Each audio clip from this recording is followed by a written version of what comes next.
Bismillahirrahmanirrahim. Assalamualaikum warahmatullahi wabarakatuh. Selamat petang dan selamat berhujung minggu kepada anda semua di rumah atau di mana saja anda berada. Okey, apa khabar anda semua hari ini? Solehah doakan agar semuanya dalam keadaan sihat walafiat, sentiasa diberikan kemudahan dan juga kelancaran dalam setiap urusan yang kalian lakukan kerana Allah Ta'ala. Okey, boleh tolong share dan boleh tolong kongsikan laju-laju Solehah punya link page live pada petang ini supaya lebih ramai orang yang akan dapat manfaat daripada perkongsian ilmu yang berkat, insya-Allah. Hai, waalaikumsalam Reha. Hai, alhamdulillah sihat. Okey, hari ini merupakan perkongsian ilmu daripada Solehah di page FTR Bidadari Solution pada hari yang ke-36 pada sesi tahun 2021. Alhamdulillah. Tajuk hari ini sangat-sangat menarik dan insya-Allah akan menyentapkan jiwa dan hati kita sendiri bagaimana setiap hari kita berusaha untuk menjadi hamba yang terbaik di mata Allah Subhanahu Wa Taala. Okey, tapi sebelum tu jom kita berselawat dahulu dan insya-Allah berdoa dahulu. Semoga Allah memberkati majlis ilmu kita pada petang ini, insya-Allah. Allahumma salli ala Sayyidina Muhammad wa ala alihi Muhammad. Allahumma salli ala Sayyidina Muhammad wa ala alihi Muhammad. Allahumma salli ala Sayyidina Muhammad wa ala alihi Muhammad. Bismillahirrahmanirrahim. Allahumma aftah alaina hikmataka wa anshur alaina min khazaini rahmatika ya arhamar rahimin. Rabbi shrah li sadri wa yassir li amri wahlul 'uqdatan min lisani yafqahu qawli. Amin ya Allah ya mujib. Okey, tajuk hari ni adalah mata yang tidak disentuh api neraka. Mata yang bagaimana tu? Okey. Saya nak share dengan anda ada 4 mata yang akan terselamat daripada azab api neraka di hari akhirat kelak. Okey, yang pertama, mata yang sentiasa takut kepada Allah Subhanahu Wa Taala. Dia takut nak buat dosa, takut nak buat maksiat. So mata ini adalah mata yang akan terselamat daripada api neraka. Contohnya, mata digunakan untuk melihat perkara kebaikan, mata digunakan untuk melihat serta menonton majlis ilmu, mata yang digunakan untuk mendidik dan mengajar anak-anak murid di sekolah, mata yang digunakan untuk membaca Al-Quran, mata yang digunakan untuk solat, pandang ke tempat sujud. Ini adalah mata yang sentiasa taat dan takut kepada Allah Subhanahu Wa Taala, maka mereka tergolong daripada mereka mata-mata yang sentiasa akan selamat daripada azab api neraka. Adakah kita tergolong dalam golongan yang pertama ni? Mata yang takut pada Allah, takut nak buat dosa, takut nak buat maksiat, takut jatuhkan fitnah dekat orang, takut nak mengumpat orang, takut nak sebarkan aib orang. Sebabnya mata ini, bila mata yang menangis kerana takutkan Allah, inilah mata yang akan terselamat api neraka. Okey, so mata ni, kalau mata kita masih tak mampu nak menangis, masih tak mampu nak rasa insaf, masih tak mampu nak rasa bertaubat sungguh-sungguh kepada Allah, maka hati-hati, cek hati kita, adakah amalan kita, apa yang kita lakukan pada hari ini kerana Allah Ta'ala, ataupun hanya kerana manusia, ataupun hanya kerana makhluk lain. Kalau kita melakukan ibadah kita, amalan kita hanyalah kerana Allah Subhanahu Wa Taala, insya-Allah hati kita, mata kita akan sentiasa menangis, takut nak buat dosa, takut nak buat kesalahan, takut kalau tiba-tiba tersakitkan hati orang, takut Allah murka dekat kita, takut kita akan dihumban ke dalam api neraka. Nauzubillah min zalik. Tetapi kita doa kepada Allah, ya Allah, semoga aku diberikan husnul khatimah. Ya Allah, semoga kami semua ditempatkan di syurga-Mu, ya Allah. Setiap hari berdoa, semoga Allah tetap memberi kita hidayah, sentiasa menetapkan iman kita, hati kita di landasan Allah Subhanahu Wa Taala yang satu, insya-Allah. Hai, waalaikumsalam Kak Su, Hana Ijan dan semua yang baru masuk. Sesiapa sahaja yang memberi salam tadi, soleh jawab sekaligus. Waalaikumsalam warahmatullahi wabarakatuh. Okey, tu golongan yang pertama. Okey, golongan yang kedua, mata yang akan terselamat daripada api neraka adalah mata yang tidak tidur kerana berjaga malam. Bangun untuk qiyamul lail, bangun untuk mengerjakan solat sunat tengah malam, bangun untuk berzikir kepada Allah, bangun untuk beribadah kepada Allah. So, mata ini yang sanggup menahan mengantuknya, yang sanggup menahan waktu tidurnya berkorban semata-mata kerana rindu pada Allah. Sanggup bangun tengah-tengah malam, jam 2 pagi, 3 pagi, 4 pagi sebab rindu sangat dengan Allah. Nak bercerita dengan Allah, nak bercakap dengan Allah, nak berdoa, nak merayu, nak merintih, nak meratapi serta menangis hanyalah kepada Allah Subhanahu Wa Taala. So, mata inilah yang akan selamat daripada azab api neraka. Mata yang sanggup untuk berjaga bangun malam, untuk qiyamul lail dan sanggup berkorban untuk menambah amal, meningkatkan ibadah di tengah-tengah malam. So, tak semua orang mampu untuk tahan mata ni. Lagi-lagi kalau siang dah penat bekerja, lagi-lagi siang dah penat dah urus anak, urus family, urus bisnes, urus tim, urus sekolah. So, bila mana mata kita ni sanggup untuk bertahan, sanggup untuk berkorban untuk bangun malam, mata inilah yang di hari akhirat kelak akan bercahaya-cahaya, akan bersinar. Wajah inilah yang akan menerima buku catatan amalan dengan tangan kanan. Golongan al-yamin, golongan kanan yang sentiasa akan dijemput Allah untuk masuk ke syurga dahulu dan dijauhi daripada azab api neraka.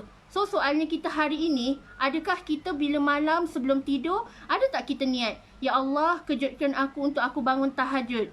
Ya Allah, kejutkan aku untuk aku berqiyamul lail. Ya Allah, aku rindu padamu. Ni kita, niat pun tak nak.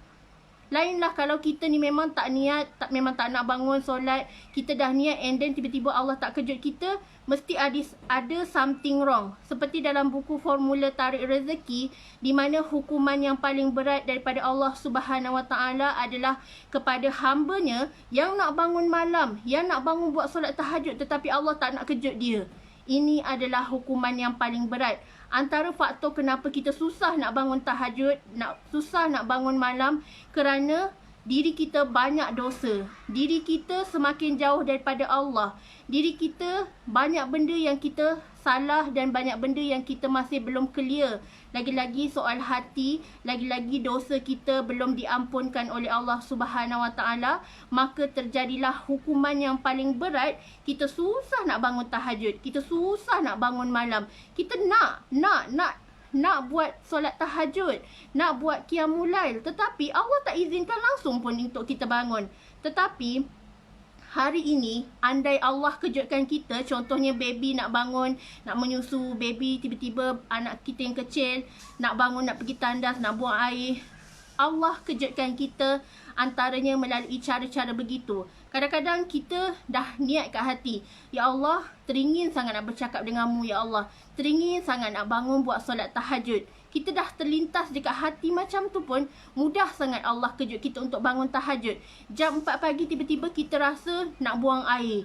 Jam 4 pagi tiba-tiba baby bangun merengek nak susu. So, waktu itulah sebenarnya Allah sedang mengejutkan kita untuk bangun sama-sama qiyamul lail. So, antara golongan mata-mata yang sentiasa selamat di hari akhirat kelak, dijauhi daripada azab api neraka adalah golongan yang kedua ni. Matanya yang sentiasa berjaga tengah malam, sanggup menahan mengantuk dan kepenatan di siang hari, semata-mata ingin bertemu dengan Allah, rindu dengan Allah. Okey, yang ketiga, mata yang akan selamat dan tidak akan disentuh oleh api neraka adalah mata yang tak pandang benda kotor. Mata yang tak pandang benda maksiat. Contohnya sekarang, dekat YouTube, dekat iklan, video, drama, TV, macam-macam dah sekarang kita disajikan dengan pemandangan yang tak elok, yang tak sesuai untuk anak-anak kita tengok. Kita, kalau kita sendiri pun, kalau kita terlalu iklan yang bukan-bukan depan mata kita, cepat-cepat istighfar dan cepat-cepat kalih. Dan sekarang pun dah ada setting dah macam mana YouTube tu nak tapis video-video yang tak senonoh, video-video porno. So dekat sini, kalau hati kita masih susah nak terima nasihat, hati kita masih rasa bebal, tak nak terima, tak nak ikut apa Allah suruh dalam Al-Quran, Allah suruh jaga aurat, Allah suruh jaga solat, Allah suruh jaga amalan kita. Tetapi andai hati kita masih tak boleh lagi nak menerima perubahan, tak nak lagi berubah untuk melakukan kebaikan, itu maknanya hati kita telah mati. Hati kita telah keras, hati kita telah teruk, sakit, bernanah. So soalnya hari ni, adakah hari ini kita berusaha untuk menjaga pandangan mata kita? Kita berusaha untuk seorang suami, adakah dia berusaha untuk menegur isteri dan anak perempuannya yang dah cukup umur, dah akil balik, untuk menjaga aurat? Bila keluar rumah macam mana? Bila berjumpa dengan ipar duai macam mana? So di sini tanggungjawab seorang lelaki sebagai pemimpin keluarga, selaku suami dan juga ayah memainkan peranan penting. Janganlah menjadi seorang lelaki yang dayus, tak berani nak tegur isteri, takut isteri merajuk, tak berani nak tegur isteri sebab takut isteri lari. So soalnya hari ni, adakah kita takut dengan isteri atau kita takut dengan Allah? Kalau kita takut dengan Allah, sudah pasti kita akan gunakan cara berhikmah. Macam mana nak tegur isteri kita ni supaya tutup aurat sempurna? Contohnya, kita hadiahkan dia tudung labuh. Kita hadiahkan dia tudung yang cantik, labuh dan boleh menjaga aurat dia. Kita hadiahkan isteri handsok yang cantik, yang menyebabkan isteri suka nak pakai. Walaupun niat kita sebenarnya kita nak betulkan aurat isteri.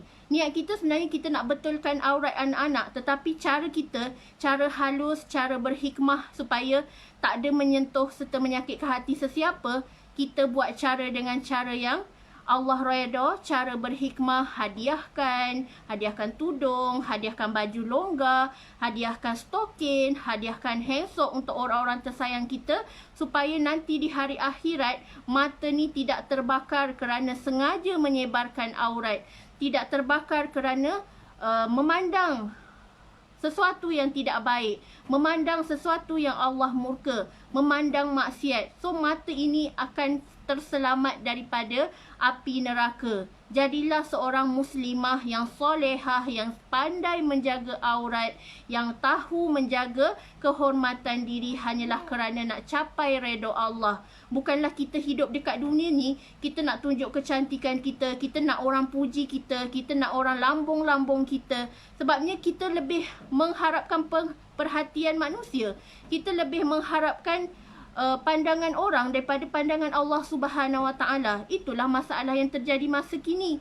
Kita tak takut dengan azab Allah, tetapi kita takut orang kata kolot. Kita takut orang kata kita ni tak up to date. Kita takut orang kata kita ni macam makcik-makcik. Tetapi sedarkah kita pada hari ini, di hari akhirat kelak, bukanlah kata-kata pujian itu yang akan menyelamatkan kita, tetapi yang akan menyelamatkan kita hanyalah kerana iman, amal dan takwa dalam diri kita, yang melakukan sesuatu tu hanyalah kerana Allah Ta'ala.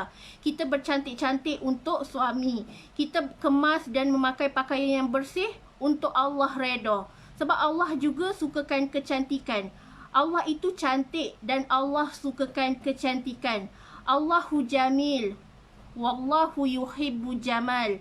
Allah cantik dan Allah sukakan kecantikan. Sebab tu pada hari ini, contoh kalau kita nak solat ke, kita pakai telekong bersih, pakai telekong cantik, tak jarang, tak orang kata daripada material yang halal, bersih, suci. So soalnya hari ni kita pakai tudung, ada yang pakai tudung jarang, ada yang pakai tudung nampak jambul, ada yang pakai tudung singkat. So berusaha setiap hari untuk menjadi hamba yang bertakwa dan juga hamba yang sentiasa diredai oleh Allah Subhanahu Wa Taala, insya-Allah. Okey, golongan yang keempat, mata yang akan tidak disentuh api neraka di hari akhirat kelak adalah mata yang sentiasa menangis taubat nasuha. So anda tahu tak apa itu maksud taubatan nasuha? Taubatan nasuha tu adalah taubat yang sungguh-sungguh dan kita berjanji dengan Allah tidak mahu mengulangi kesilapan lalu, dan kita menginsafi teramat sangat dan berazam untuk menjadi seorang mukmin dan juga hamba yang bertakwa. esok itu adalah taubatan nasuha. Bukannya bila kita kata kita taubat, esok buat lagi. Kita cakap dengan Allah, ya Allah aku bertaubat, tak nak buat dosa lagi. Tengok minggu depan ulang lagi. Tetapi maksud taubatan nasuha ni adalah taubat yang sungguh-sungguh dan kita berusaha takkan ulang lagi kesalahan dan dosa lampau kerana kita takutkan azab Allah. Kita menangis sungguh-sungguh. Menangis sampai bengkak mata, solat sampai bengkak kaki. Tanda kita sangat-sangat malu dengan dosa-dosa kita yang lalu dan kita cakap dengan Allah, ya Allah aku tak nak ulang lagi. Sampai hujung nyawa kita pun, inilah golongan yang akan masuk ke syurga, di mana pengakhiran dia berada dalam husnul khatimah. Pengakhirannya adalah dalam redha Allah, di mana taubatan nasuha, taubat yang dilakukan bersungguh-sungguh tu, Allah ampunkan dosa dia, Allah terima amalan dia, dan Allah ampunkan segala kesilapan dia yang lalu. Walaupun masa lampau dia ada buat silap, tetapi manusia normal memang selalu buat silap. Yang penting bila kita dah sedar kita buat silap, kita segera bertaubat, kita segera minta ampun dengan Allah, kita banyakkan sedekah, kita tingkatkan amalan, kita banyakkan gandakan ibadah kita supaya Allah terima dan Allah ampunkan kesalahan, semua kesalahan kita, insya-Allah.